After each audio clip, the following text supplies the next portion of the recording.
All right, so Konnan, did you watch AEW? Yeah, I did. Konnan, what was the number, Joe? I didn't see the number yet. 802. Wow. How was that compared to last week? 100,000 down. Last week was 904. Yeah. And coming off a pay. Wow. Bro, I'm telling you, like this is my point. Everybody looks like wow. Forbidden Door did big house, sold out, great show and everything, but bro, when you use all these Japanese guys on there, you are alienating a portion of your audience that has no clue who these guys are, and they just tune out, which I think is what they did this week. They opened the show with one of the worst matches I've seen on TV in a long time, Ishii versus Moxley. They started off forearming each other back and forth in the face like 25 times each. No, first they start off with the chops, and then they did the forearms. Right. And then they just did some, I don't get the Ishii thing. I mean, he looks like, what Cornette called him? A potato with arms and legs. Okay? Like if I'm watching this and like you turn on AEW and like this guy's at the top of the show coming out of the entranceway and like, I mean, it just looks ridiculous. I'm sorry, just the visual on that is atrocious. I know, like most people don't know who this guy is. The fans that you need to get, and like they're watching this, and like he's slow. Moxley was bleeding. Like these guys were headbutting themselves for a shoot, and they looked ridiculous. They did the forearm spot again later in the match, and they formed each other like 50 times each. And didn't sell until the end. It was just, I don't know. This was terrible. Perfect example, DI. Like, I'm a fan. You guys know what kind of fan I am. Monday Night Wars, ECW, some indies and Ring of Honor, and then up till today. And I'm a Jon Moxley fan. I liked him in Evolve, WWE, AEW. But you like him now? I watched this, hours later so I could fast forward. And Moxley versus Ishii, I fast forwarded the whole match. So what does that say? It's exactly what you're saying, Di. I don't care about this guy. I haven't cared about him since. I've never heard him speak a word. Yeah, like we're going off his status by what I've read about him on the dirt sheets, and Meltzer and Alvarez put this guy over and something. And I'm looking at him like, bro, it's like you want to say, it's like you really putting this guy over? It's like he does nothing impressive in there at all. I'm sure it was hard hitting and all that, but to me, it wasn't even hard hitting. It wasn't. No, it just looked like bad. It looked like bad work. Yeah, like they were slow. I was not impressed with this at all. But Eddie Kingston came down during and he was yelling at Claudio and after the match. He was telling Moxley, "You don't need those guys. See, you can beat the guy 1-on-1." So that was that. Moxley shoulder bumped him. Yeah, and then he beat him with the Death Rider, whatever. Cody, you got a comment on this? Yeah, and I was very high, and I watched every single match from top to bottom. Right. I did like this match, and what? Yeah, I liked it. What did you like? Bro, you think here's the thing, what you don't understand, if you don't like something, I don't give a I liked it, and I don't have to convince you. I'm going to tell you what I liked. How many stars? I don't give stars. I just either was good or it was bad or it was great or it sucked. I give this 0. Okay. Right. Okay, good. You didn't like it. I thought it was a good match, very physical. Again, Moxie bleeds. I don't know why. The headbutts were totally unnecessary. I don't know. In 15, they didn't even look good. They looked like they were headbutting each other. But they were for real because that's how he opened up his head. Right. But they looked like they looked like they were headbutting each other just enough to where they didn't give each other concussions. Is what it looked like. The bad thing is you gotta wonder. Purpose. Yeah. Go ahead. You gotta wonder that in 15 to 20 years, will it be worth it? It's a dice roll. You know what I'm saying? And like you said, they had that chop fest and forearm party you don't like. They were hitting the shit out of each other because their chest was all marked up. And that people like it. Oh, they're tough. They're chopping the shit out of each other. They got a red chest, and everybody does it because it gets a pop. Right. But at the end, Ishii, who looks, like a little fire hydrant, was moving kind of quick, and they were doing some good false finishes where you were like, even though you knew Moxley was going to win, they put a little doubt in you. I'm not as down on this as you are. All right, so I'm going to question whether or not you're on the AEW payroll. So next is from YouTube comment section. So Renee Paquette is in the backstage, and Adam Cole shows up. She's going to interview him. Then another car pulls up, like speeding in the thing, and slams the brakes on. And MJF gets out. It's like, hey, buddy, what's going on? This is actually very entertaining. MJF said they got off on the wrong foot. He spoke about how the two of them could be a dominant team, and MJF invited Cole to hop in his car and bond with him over the weekend. And Cole was saying, were you serious? You know, like, and, he said he had to say hello to a few people and see MJF around. And MJF said he had a gift for Cole because they're going to be AEW Tag Team Champions. And in the shirts, it said, "Better Than You, Bay shirts." And he said they were available, and Cole was like, this guy's just too much, and walked away. So then, in kind of another weird edit, they go. No, I thought. Let me just say this. I thought this was funny. It was, and but again, it reminded me a little bit like what he wanted to do with Sammy, to be best friends. Right. But we also know that he's always being disingenuous, and Cole was very good here too. Yeah. So this was an entertaining segment, very much so. Yes. I like this. I like this next segment too, even though it was a weird edit, because Renee Paquette's backstage with Mox. After doing this, she's backstage with Moxley, standing there with Cassidy Utah, and he's bleeding. And she asked him, what was going on between him and Kingston, and Moxley was upset over Kingston implying he needed help to win. Then Kingston showed up and took issue with Moxley being aligned with Castagnoli. Moxley said it's something 10 years ago to Shakira and told him to get over it. Then Moxley walked away, and then Paquette sturdily told Kingston to fix it because she's done. This segment, they didn't need 15 minutes in that first match if the story was going to progress into this segment, because this segment furthered the storyline better than anything they did in that 15-minute match. That this was a good segment, I thought. Not just that. Again, the main event, and we'll get into that later, to me, again, for the third week in a row, suffered because something went long. I don't know if it was the first match or not, but they brought up this thing about Shakira where, if you're not a hardcore fan, you're probably wondering what the fuck is Shakira. Right. Could the commentators or Moxley or Eddie explain it? But Joe, what do you think about this new one, Shakira? Oh, I was confused, and then I was like, "Oh, he means Chikara." Okay, Chikara, yeah. So we got Leonardo da Vinci and Shakira. And Shakira. Yeah, it's that's always tremendous. It's always hugely over when Konnan gets his name wrong or goes whatever the his name is. Right. Shakira. All right. Does that promotion still exist? I don't know. I doubt it. Joe would know that. I think so. They had a problem a few years ago because Quackenbush got Me Too'd, like Quackenbush who ran Chikara. Right. I think it shut down after that. All right. So next. Okay. So next. So let me tell you something. They don't do any angles with Orange Cassidy, but these little vignettes that he does to set up his matches are actually very entertaining because he's funny in them. So basically, he had a trios match against Danny Garcia, Matt Menard, and Angelo Parker. And he's backstage. He goes, "Hey, I need a partner." He goes, "Hey, how about you?" And Keith Lee was standing there. He goes, "Sure." He goes, "Okay, how about that?" There we go. We got it. They go, "No, it's a trios match. You need another guy." He's like, "Oh, I need another guy." They look over for Kingos and he goes, "Hey, you want to wrestle?" It's like, "Sure, okay, good. We got it. I had 3 trios." I didn't do justice how funny this segment is. It goes with his character. Right, exactly. Yeah, he doesn't. So that's what makes it funny. Yeah, and Vikingo can't speak no English, so he just gave him a thumbs up. All right, you're in. Right. So we go to the 6-way Cassidy, Vikingo, and Keith Lee versus Danny Garcia, Menard, and Parka.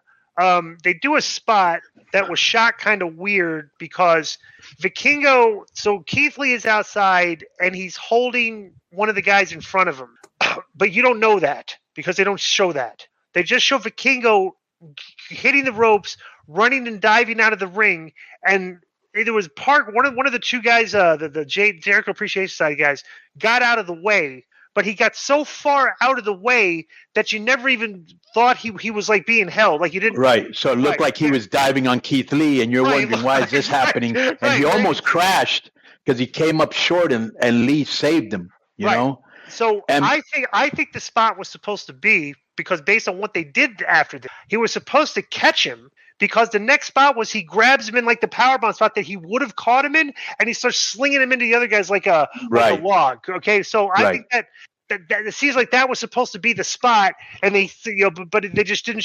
Once again, the production, they didn't shoot it right. So let me just say this also: that Garcia dance cracks me up, and him doing it on Lee's back was funny. I got an angle for Garcia. Yeah. What if they're doing a vignette and these guys are all just sitting around shooting? And the guys are talking about like, hey, what did you want to be when you grew up? Like one guy's like, I want to be a cop, I want to be a football player. And Garcia says, when I was a young boy, I wanted to be a belly dancer. Right. Okay, they say what? He's like, oh, I thought they were cool. Like, and that's like a funny thing. And like, so now it's like he's out there dancing. It's like because when he was a young kid, he wanted to be a belly dancer. And they can start making fun of bro because his gimmick is actually getting over a little bit. He's showing far more personality. Right. And right. the Jericho Appreciation side, Menard and Parker, they've got some pretty good chemistry and good double team moves. This was this was a very entertaining match, especially because they were selling for Keith Lee and made him look like the big lug, and this was very well done. I thought. Of course, the babyface. Yeah, they're all underrated. All three of those guys. Oh, sure. Right, very underrated. You know? I'd like to see the 2.0 guys go for the belts. You know. Yeah. And I'd like to see a match between Daniel Garcia and Vikingo 1-on-1 because they had good chemistry when they were in there. You know. Right. And bro, twice Vikingo had to tell the referee to move out of the way. Right. It's like if you see the guy is hitting the ropes, get out of the way. Right. Yeah. Do you know who was reffing? Just a dude. The only person I know is a girl, Aubrey Brown or whatever. Her name I have no idea. I got a quick question for you since we were talking about Garcia's dancing, and I've seen people ask you, but you haven't responded. So I'll be the broadcast journalist and ask you. There's a clip that people have been sharing and whatnot, where it's you dancing in a Japanese ring, and I think it's with Tokyo Magnum. Yeah, that was for Toriuman. Okay, that's all. Yeah. People didn't know the story. Toriuman I worked over there with one shot. And that was it was me and Latin Lover and Tokyo Magnum in a 6-man against these Italian guys. Did Ultimo Dragon run that or Tokyo Magnum, or I forget? Ultimo Dragon. It was Dragon. Okay, all right, cool. All right, so they showed. So I don't know why they keep going back to this. They showed Hangman Page and the Bucks speaking backstage about having an open challenge. Like, all right, bro, I can't stand the open challenge because it's so lazy to me, right? So then John Silver, Alex Reynolds, and Evil Uno showed up, and Matt tried to blow them up, but Silver said they wanted to fight them. And Page was thrown off due to his friendship with the Dark Order. And Nuno said Page hasn't hung out with them and abandoned them for the Bucks. And Page asked if he was their babysitter. And Reynolds said they were friends who were with him at his lowest point, but now they are his opponents. This was very lame again, brother. Backstage. Well, here's the thing. At least there was some logic in this. Like, we were your boys. When you were down and you're hanging out with these guys, instead of a dirty look and then a match. You know, so I'd rather have this. You know, the one thing they did do here that I did like and like I said last week, baby steps, right? Is at least finally they had one thread during the show, which was the Moxley Eddie Kingston thing, right? Which you usually don't see. And they had a couple good little videos, video packages. Yeah. Okay, so next is Paquette interviews. Am I still on their payroll after saying that? Yeah, you're on their payroll. All right. Well, you actually are on their payroll for talent. Do you get checks from them when you work with them? No, only when I do stuff in the ring. Yeah. Yeah, well, there you are. Okay, so no lies. I have been on their payroll. That is not right. So that's not misinformation. Yeah, not currently on it. Yeah. and the Vegas vignette too. I'm sure you got compensated for it. Yeah. Right? I'm gonna tweet out Konnan has been on AEW's payroll. Just leaving that there. What if I tweeted that? Would that be funny? So Jericho and Sammy Guevara backstage talk about Sting, and Jericho did all the talking again. Said Sting knows about being dark and how desperate things can get when your backup is against the wall. And Jericho said they would put the white paint in the dirt until it comes out a bloody mess. Right, Sammy? And Guevara said yes. So this is like. Go ahead. Yeah. You brought something up that it's the same thing I was thinking. Okay, that couldn't be a coincidence that 2 weeks in a row Jericho does 99% of the talk while the guy stays there like a stop sign. Right. So, you know, they must be going into something. They're going to split those guys up.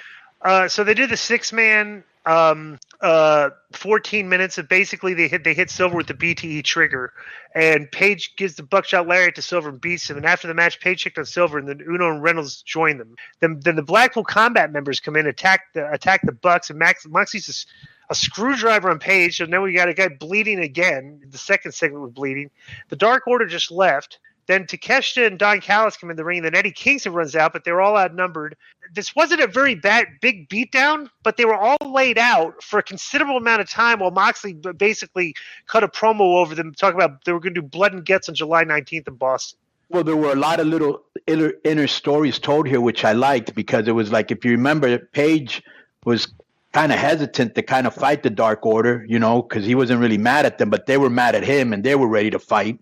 So I kind of like that story. I like when Mac Jackson was telling Page to hit, what's the little guy's name? Silver? Yeah. To hit him with the buckshot lariat, you know. Do it. You know, what else? I like the fact that while they were beating down Moxley couldn't look at Eddie Kingston being beat up. You know, he turned his back to him. Right. I like all those little things. That's basically what I liked about that match. All right. So next is Cole was out back and looked at the camera, wondered where MJF was. And Roderick Strong showed up and told Cole he can't trust MJF. Cole said he knows he was just playing along, and MJF showed up and said hi to Cole and generic white guy. He called him a generic white guy. That was funny. MJF said he was just kidding, and MJF said it's bad enough that they have to wrestle every week, and he said they should leave and have fun. Cole and Strong hugged, and then Cole hopped inside MJF's vehicle, which pulled away. So this was good. Yeah. So then Jungle Boy Jack Perry, who came out dressed like Christian, kind of, because he had on the tan jacket and the black shirt. I'm sure people noticed that. So when his music was playing, they turned that garbage off. He said the fans ruined the song from them. They would never hear it again. He said he had a car waiting to take to the airport where the Canadian fans are stuck in the wildfires. And he came in the ring and said he's young, cashing fat checks, and still in this entire place. He said he was robbed out of 2 world championships and complained about having to watch an entitled second-generation little dangle his championship in my face. He said the belt isn't even officially recognized by the company, and so he doesn't even recognize Hook. Perry said he didn't need Hook in their tag team. It was only special because of him. He was a former champion.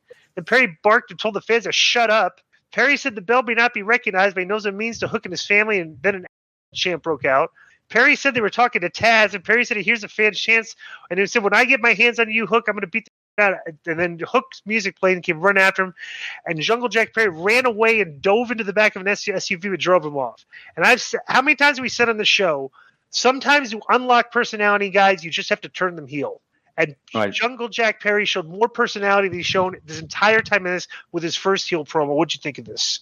Yeah, I just think, like, I remember every time I would turn heel, I was like, good, now I can say what I want to say. I don't have to baby face anybody. So probably, he's probably read a lot of shit online. You got no charisma, you're too short, you're this, you're that. And he's probably been chomping at the bit to finally be a heel and act like, look at what happened with Toni Storm. She was brutal as a babyface. She was even booed, and look at her. She's great now as a heel.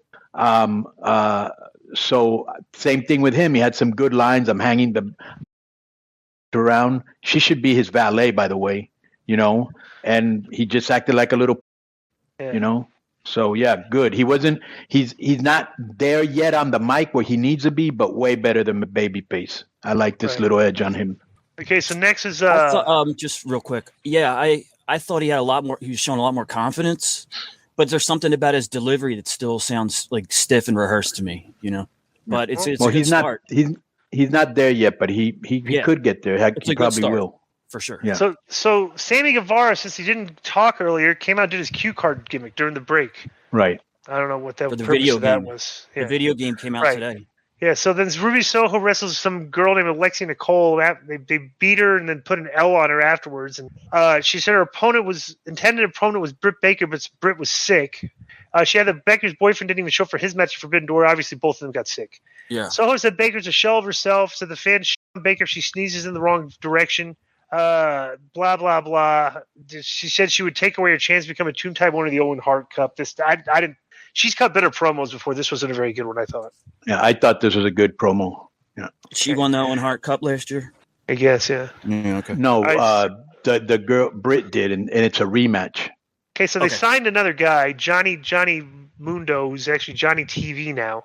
And he's on Q. He was QTV guys, and they cut kind of a cheesy promo backstage on Matt Hardy. So I missed that. Is Camarado still a QT? there was nothing. No. Okay. Maybe. I don't know. Okay. So then the main event, Sting and Darby against Jericho and Guevara. Unfortunately, they had what's his name was Guevara was on a table, okay, that near the announce table. Sting was on a ladder in the ring, and Darby Allin was going to climb, but it said Sting climb up. Sting went to go splash him through the table, but his jaw, his chin hit him in the knees because he was just short, and he busted himself open. And I was just like watching, so I was like, "Why is Sting doing that?" I didn't like years that. Old. But they do some reversals, but Sting puts Jericho in the Scorpion Deathlock and taps him out after the match. But this is like, I felt uncomfortable watching Sting do that and getting hurt. So it killed this for me, to be honest with you. What'd you think? I just don't understand it. I love Steve to death. I would never talk bad about him, but bro, You don't need to be doing that. That's Right. very unnecessary. I know you want to leave the people happy, bro. That you lucked out. You could have fractured your jaw. You're already over. That's Right. that's what you did in your 20s and your 30s and your 40s to get to a point where you don't have to do that anymore. It would be like Rey Mysterio trying to do from 25 years ago. He's Rey Mysterio. Let me You go know one what's step. going Let me on? go one step further, Sting. Go ahead. Is Konnan. Bro, this was a regular TV show. This wasn't even a pay-per-view.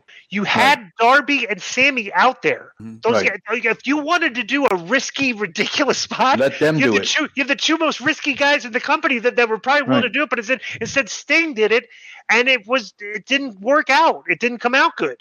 You know, he had a Bro, bad like there was result, actually you know? It's like, right, there was yeah. actually a part in the match, and if you saw the match, you'll remember this, where Jericho is supposed to be the pain maker, right? Which is like his dark side, like his evil side. Right. And did you see how soft he hit Darby Allin with the chair?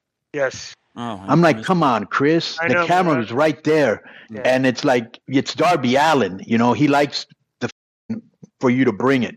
Right. Take care of Sting, you know. But I felt the match was rushed. Like the third week in a row, it's felt rushed. Did you get that feeling or no? Yeah, kind of. Yeah.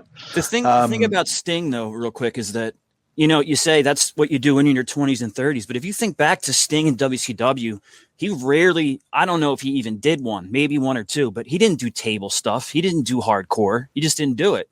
And somehow he's doing it in his 60s. And that's also after he had that very serious neck injury in WWE. You know, I don't know why he's doing it. Maybe. Well, it's the adrenaline and just probably people I don't know. Maybe he's reading it online. Why are they paying Sting so much? He never does shit, or who knows? Who knows what it is? I don't want to think for him. You know, he just wants but to. It's you know, but it's unnecessary, bro. Yeah. He could have imagined. Yeah, just imagine if he broke his jaw. Even though this was not a very well written show, like storyline, but there was a lot of entertaining things I liked on the show. Like I said, this show is based on standalone performances, kind of.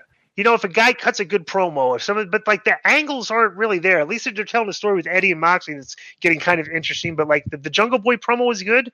You know, like I said, I was entertained by a lot of stuff on the show. But still, it doesn't. It's not like the type of show like the WWE is, where they have episodic storytelling and stuff, and you know. So I don't know. Well, they are trying to. They're trying to tell a couple stories. The Jericho Sting. They're kind of trying to tell that. I'm not that really interested in that right now. I think that Dark Order and Page seems to be another one. I'm not interested in that.